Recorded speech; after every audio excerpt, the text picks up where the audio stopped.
നമസ്കാരം. Media vision വാർത്തകളിലേക്ക് സ്വാഗതം. KPMS പേരാമ്പ്ര യൂണിയൻ മഹാത്മാ അയ്യങ്കാളി ജയന്തി ദിനാഘോഷം പേരാമ്പ്രയിൽ സംഘടിപ്പിച്ചു.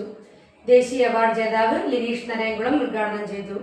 കേരള പുലയ മഹാസഭ പേരാമ്പ്ര യൂണിയൻ കമ്മിറ്റിയുടെ നേതൃത്വത്തിൽ മഹാത്മാ അയ്യങ്കാളി ജയന്തി അനുസ്മരണ സമ്മേളനം പേരാമ്പ്ര മാർക്കറ്റ് പരിസരത്ത് സംഘടിപ്പിച്ചു. പ്രവർത്തകർ ദീപം കൊളുത്തി പുഷ്പാർച്ചന നടത്തി.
ദേശീയ പുരസ്കാര ജേതാവ് ലിനീഷ് നരയംകുളം സമ്മേളനം ഉദ്ഘാടനം ചെയ്തു.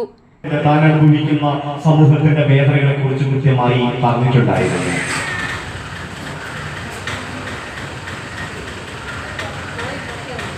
ചരിത്രത്തിൽ രേഖപ്പെടുത്തുന്ന ആളുകളുടെ ഹൃദയങ്ങളിലായിരുന്നു അയ്യങ്കാളി ഉണ്ടായിരുന്നത്.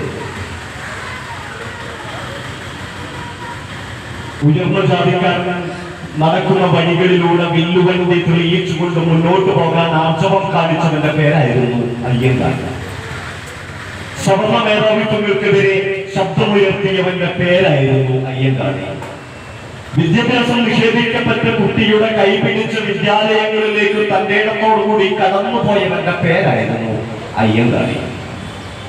ഞങ്ങളുടെ മക്കൾക്ക് വിദ്യയില്ലെങ്കിൽ നിങ്ങളുടെ പാഠം ഞങ്ങൾ കൊയ്യില്ല എന്ന് പറഞ്ഞ് ആർജവത്തോടെ കേരളത്തിന്റെ മുൻപിൽ ഒരു സമരത്തിന്റെ വാതായനങ്ങൾ തുറക്കപ്പെട്ടവരുടെ പേരായിരുന്നു അയ്യങ്കാളി. നോക്കൂ, ഏറ്റവും ആദ്യം നടന്ന വിദ്യാഭ്യാസത്തിന് വേണ്ടിയിട്ടുള്ള സമരം നടത്തിയിട്ടുള്ളത് അയ്യങ്കാളിയായിരുന്നു. കേരളത്തിൽ വിദ്യാഭ്യാസം ലഭിക്കുന്നതിന് വേണ്ടി സാധാരണക്കാരന് അടിച്ചമർത്തപ്പെട്ടവന് ദളിതന് വിദ്യാഭ്യാസം ലഭിക്കുന്നതിന് വേണ്ടി സമരം നടത്തിയ ഏറ്റവും ആദ്യത്തെ കേരളത്തിലെ പോരാളിയായിരുന്നു അയ്യങ്കാളി. ഇനി തൊഴിലാളികൾക്ക് വേണ്ടി സമരം നടത്തി കൃഷിയിടങ്ങളിൽ ഞങ്ങൾ ഇറങ്ങില്ല എന്ന് പറഞ്ഞ് എല്ലാ തൊഴിലാളികളെയും ചേർത്ത് പിടിച്ചുകൊണ്ട് തരിശു കിടക്കട്ടെ, നിങ്ങളുടെ ഭൂമികൾ തരിശു കിടന്നോട്ടെ, ഞങ്ങളുടെ മക്കൾക്ക് വിദ്യയില്ലെങ്കിൽ അവിടെ തരിശു കിടക്കും, നിങ്ങളുടെ നിലങ്ങൾ പുൽ നിറയുമെന്ന് പറഞ്ഞ പോരാളിയായിരുന്നു അയ്യങ്കാളി. അങ്ങനെ ആ അയ്യങ്കാളിയെ നമ്മുടെ ചരിത്രത്തിൽ ആ അർത്ഥത്തിൽ രേഖപ്പെടുത്തിയിട്ടുണ്ടോ എന്ന് നമ്മൾ പരിശോധിക്കുമ്പോൾ ഇല്ല എന്ന് തന്നെയാണ് ഉത്തരം. പക്ഷെ എന്നിട്ടും എങ്ങനെയാണ് അയ്യങ്കാളി ഉയർന്നു വന്നത്? തന്റെ ആർജവമായിരുന്നു. അടങ്ങാത്ത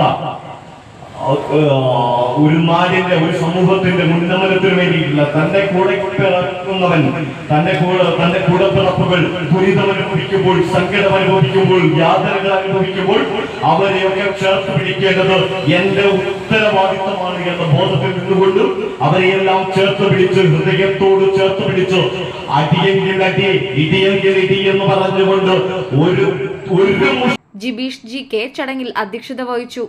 ഗ്രാമപഞ്ചായത്ത് അംഗം KK Preman, Kozhikode union president Prasad, Suresh Chenayi എന്നിവർ ആശംസകൾ അർപ്പിച്ച് സംസാരിച്ചു. ലിനീഷ് നരയംകുളം, പഞ്ചായത്ത് അംഗം പ്രേമൻ KK എന്നിവരെ വേദിയിൽ ആദരിച്ചു. CK സുനിലാൽ സ്വാഗതം പറഞ്ഞ ചടങ്ങിന് ബിജു വെള്ളിയൂർ നന്ദി പറഞ്ഞു. News bureau, media vision.